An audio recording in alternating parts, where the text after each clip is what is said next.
People who have known victims of crimes that have appeared in the media. What happened after the media lost their interest in broadcasting? My best friend was taken in high school and has still not been found to this day. 24 years ago. I grew up in a very small northern town. She was the only black person in our town. Everyone said at the time it wasn't race-related, but having grown up there and being biracial myself, I knew this was 100% race-related. Everyone knew she was my best friend, so people would stop talking every time I would walk into her room. For months. I remember being triggered when I could hear the helicopters which were conducting overhead searches and boats which were drag searching the local lake. At one point, the local news reporter and cameraman came running to the school property to ask me, "What do you think happened to Melanie?" I burst out crying, of course, but the vice principal came running out to tell the reporters to leave. Her mother was broken, and her younger sister was about 7 to 8 at the time. We put posters up for months together, hiked in our favorite trails, talked to everyone in our town, but nothing. We knew each other quite well, but as her disappearance went on, her mom got more and more quiet. Her little sister used to be the happiest little girl and now barely spoke. The effects in our family were truly heartbreaking. Her picture started appearing in the back of transport trucks, billboards, and everywhere in the storefronts. "Have you seen Melanie?" Crime Stoppers raised the reward to $25,000, then $50,000, but still, nothing. If anyone knows any information about Melanie's disappearance from Northern Ontario, please, I'm begging you, tell the authorities. You can stay anonymous, but there would be nothing better than to give her mother and sister the final peace of mind that they've been trying to find for almost 25 years now. For any young people reading this, never, ever walk home alone at night. Ever. Story 2. This happened to a close relative of mine. He wasn't the victim, but a witness. He was a 30-something-year-old man. At approximately 5 p.m., he walked past a park or playground. A group of kids, 14 to 17 years old, were playing in the park.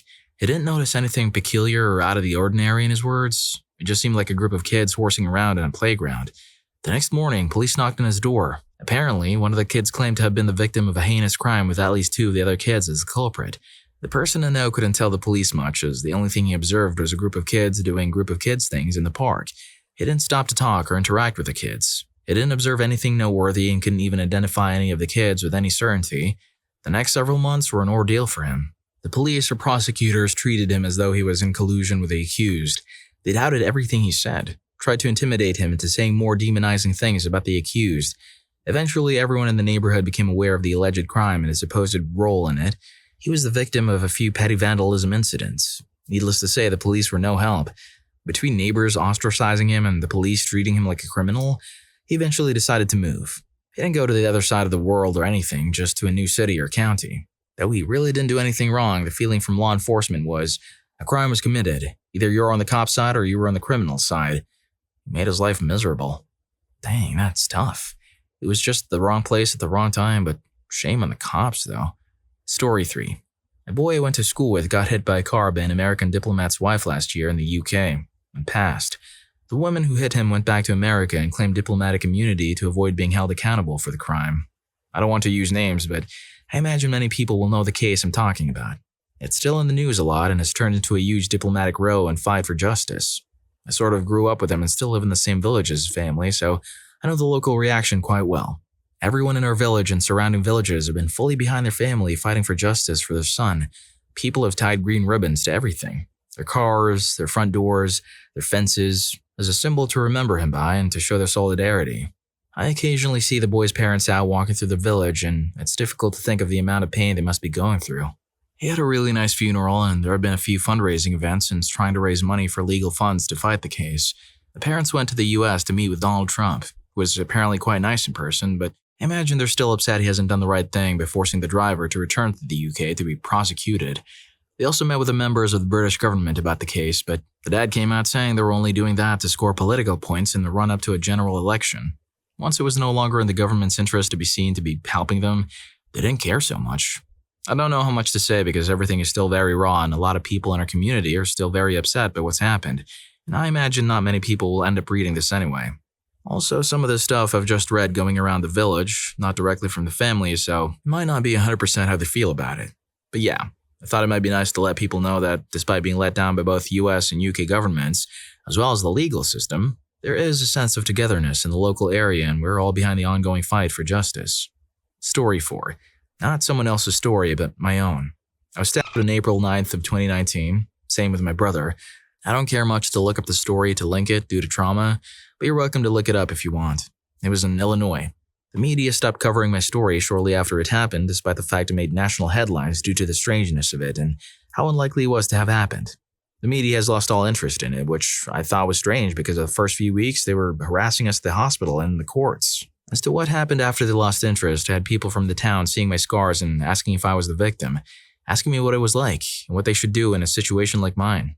I even had a lady tell me I was attacked like that because it was punishment from God for having dyed hair. I had people asking me personal questions about what happened. Complete strangers asking me what it was like. I couldn't even go to Comic-Con without people asking me about my walking boot and the scars on my hand. People just kept invading my personal life and asking me about my trauma. I've even had ex-friends tell me I deserved what happened to me that day. The media covering my story ruined my privacy. It caused my trauma to affect me in different ways. And even now when people ask me about my scars from it, I get anxious and dizzy. Since the story from the media has fallen out of relevance, people have stopped asking me if I was a Sleepy Hollow victim. I've started telling lies to people about what happened to me, just to get them to leave. I don't like it. I cry at night because people still just pry into my trauma and private life. Screw the media for covering my story and telling the whole world about what happened to me. The guy who did it is still awaiting trial and it's just dragging the hellish experience on longer and longer. That must be hard.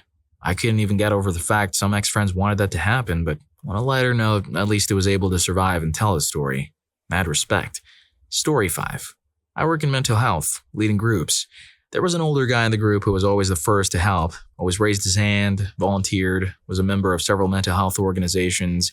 He knew more about mental health than me, and I have a master's degree on it. It was always so nice. I always assumed that he was just retired and bored, and he joined us because he had nothing better to do. One day, a coworker told me that he was one of our clients who'd been an offender, people attending because they were court-ordered. I read through his files and found out a little bit more. Then I decided to Google him. Turns out he has schizophrenia, which I'd already known, but he had a psychotic break and ended his mother and then his sister. The news article I looked at said that he'd gone to prison for some years, but at the time was arguing to be released to a halfway house and continue his mental health treatment, which is how he ended up in my program. His family actually went to court to request that he be required to stay in prison. I happened to be working there around the holidays. I tried to create a family environment for the clients because the holidays can be so triggering. I checked in with the guy to make sure he was good. He told me that he was still in touch with one relative, but the rest of the family turned their backs on him. He also had a daughter who was young at the time of the crime, and she and her mom had nothing to do with him either. I was floored to know that such a sweet guy did something so horrible in his past. I also understand that he was just off his meds, and he'll spend the rest of his life in a halfway house, isolated from his family and being monitored because of one tragic event. Story 6. 700 plus comments in, doubt anyone will see. I dated Melinda Duckett about 6 months before everything went down. Met her son too. It wasn't long, maybe a few weeks. There was always something not right about her. I was chilling at her house one day and she came out of her room bare. She came and sat on my lap and insisted we go in her room. Something felt very creepy about it. She was overly aggressive and not in a hot way about it. That's about when the relationship started to go down because I refused, made some excuses, etc. Thank God, because I came to find out she was recording herself with random guys and putting them on the internet or selling them. She kept an army of white knights, friend-zoned, around. Last time I saw her after we broke up, she invited me to her place. She was throwing a party for a friend who came back from the army.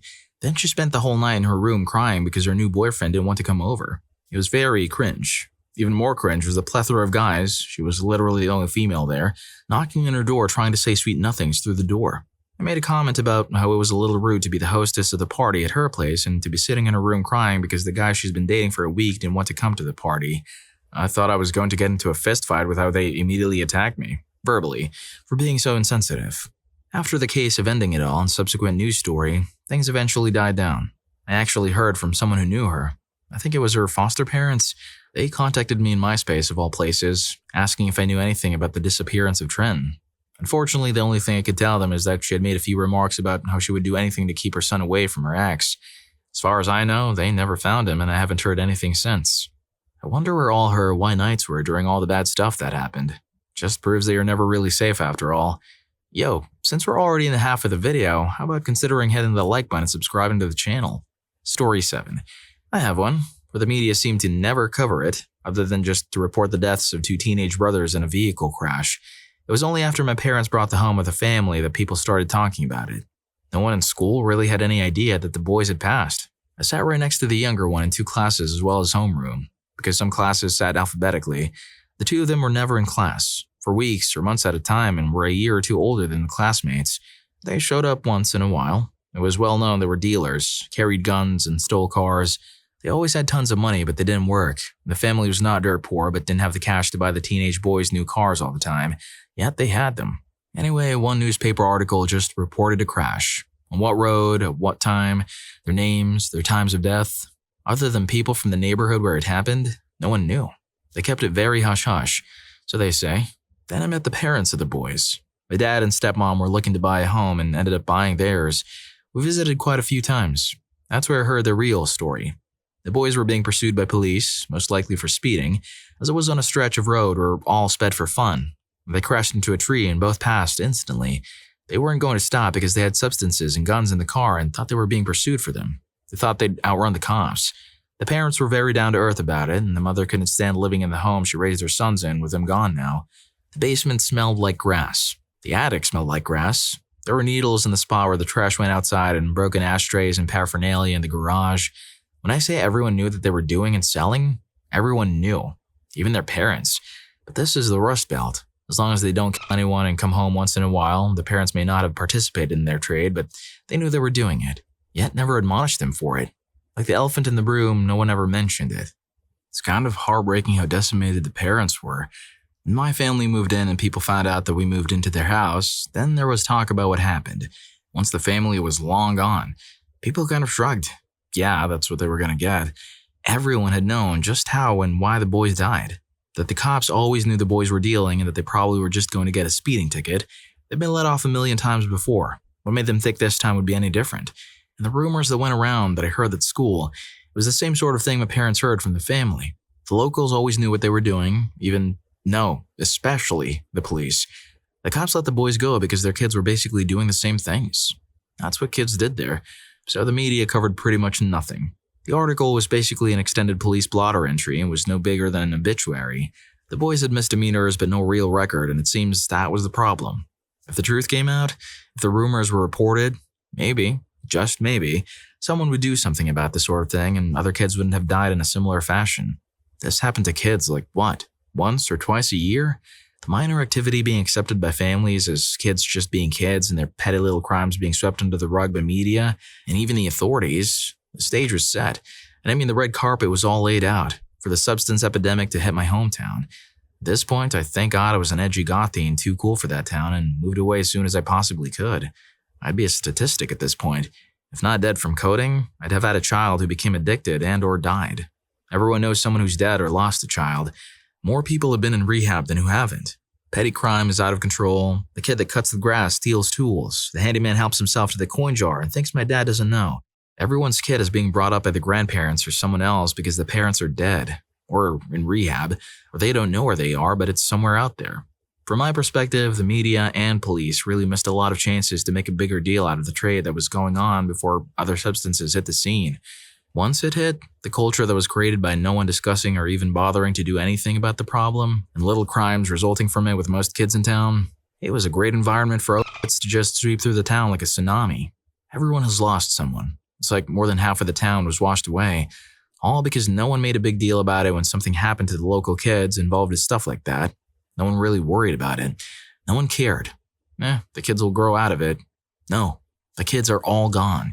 No one ever told them to stop doing what they were doing.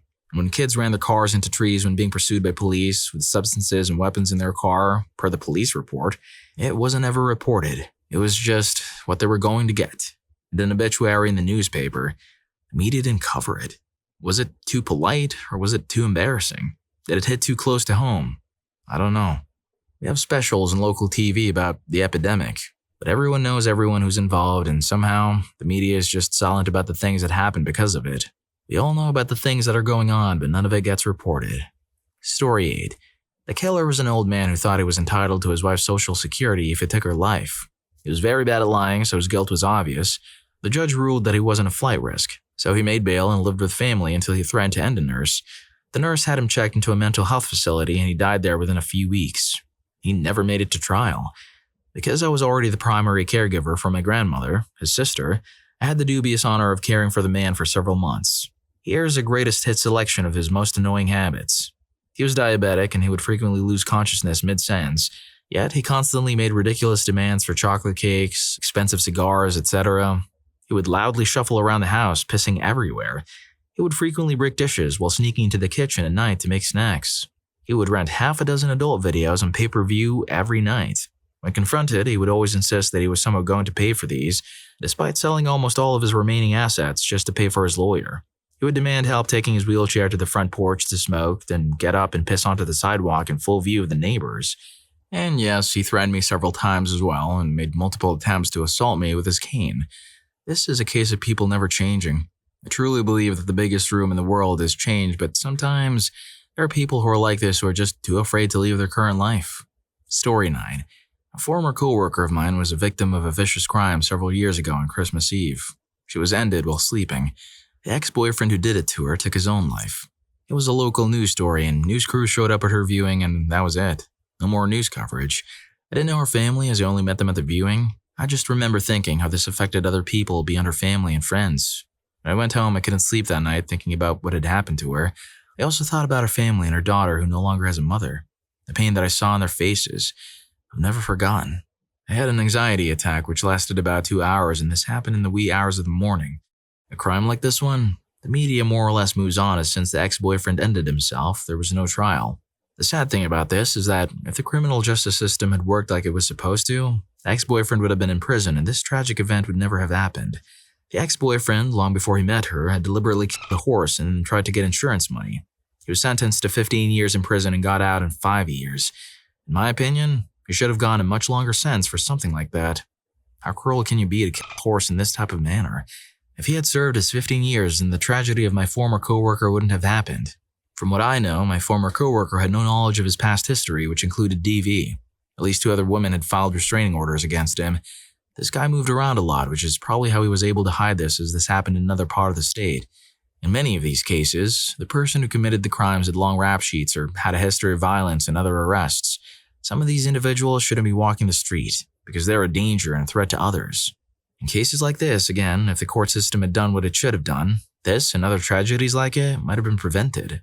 You hear about this all the time and it's sad. People let out who shouldn't be and unfortunately, people are victimized as a result. Then there are those individuals that don't have a rap sheet, have never been arrested, and the victim has no clue. In some of these cases, things have happened but they weren't reported. It's only after a tragedy happens, then you hear about things. Well, if you like these stories, here's more. YouTube thinks you're going to love this. Catch you in that video.